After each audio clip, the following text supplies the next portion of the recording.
ҳамасола санаи 9 декабр рӯзи байналмилалии мубориза бар зидди коррупсия таҷлил карда мешавад. Бахшида ба ин сана дар раёсати агентии назорати давлатии молиявӣ ва мубориза бо коррупсияи ҷумҳурии Тоҷикистон дар вилояти Соғд чорабинӣ баргузор гардид. Дар чорабинӣ сардори раёсат ва дигар роҳбарони шуъбаҳо иштирок намуданд. Гуфта шуд ки санаи 9 декабри соли 2003 дар конференсияи сиёсии сатҳи баланд дар шаҳри Меридаи Мексика Конвенсияи Созмони Милали Муттаҳид зидди коррупсия барои имзо баргузор шуда буд. аз он сана то имрӯз рӯзи оғози конференсия ҳамчун рӯзи байналмилалии мубориза бо коррупсия эълон карда шуд. Сардори раёсат Карим Иброҳимзода дар суханронияш гуфт ки мақомоти мазкур кӯшиш менамояд то бештар роҳи ин зуҳуроти номатлуби ҷомеаро гирифта бошанд.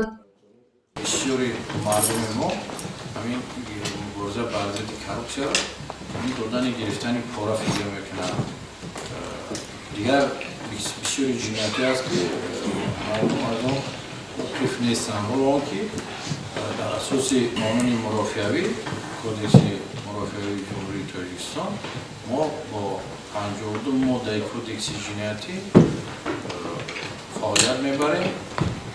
тафтиши парвандаҳои ҷиноятӣ ба ин модда вогузор шудааст ба мақомоти агентӣ ва онҳо ҳамчун ҷиноятҳои коррупсионӣ дониста мешаванд.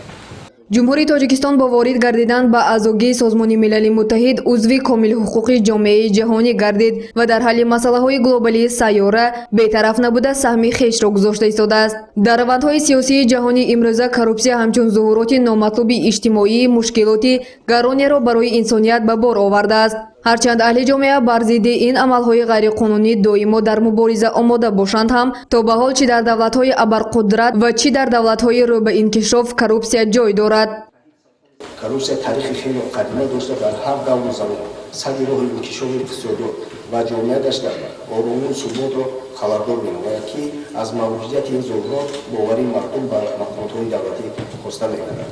албатта фасод ё худ коррупсия ба унвони вабои асри шинохта шуда зуҳуроти он дар шакли боиси заиф шудани механизмҳои давлатдорӣ ва низоми зиндагии инсонӣ мегардад ва муборизаи муқовимат алайҳи ин зуҳуроти зидdiарзишӣ вазифаи на танҳо мақомоти дахлдор давлатӣ балки рисолаи шаҳрвандӣ ва инсонии ҳар як сокини солимақли ин масъул меёбад. хафнокии коррупсия дар он зоҳир мегардад ки устувории ахлоқи ҷомеаро коста гардонда ҳамчун зуҳуроти иҷтимоӣ ба тамоми ҷанбаҳои ҳаёти ҷамъиятӣ таъсири манфии худро мерасонад.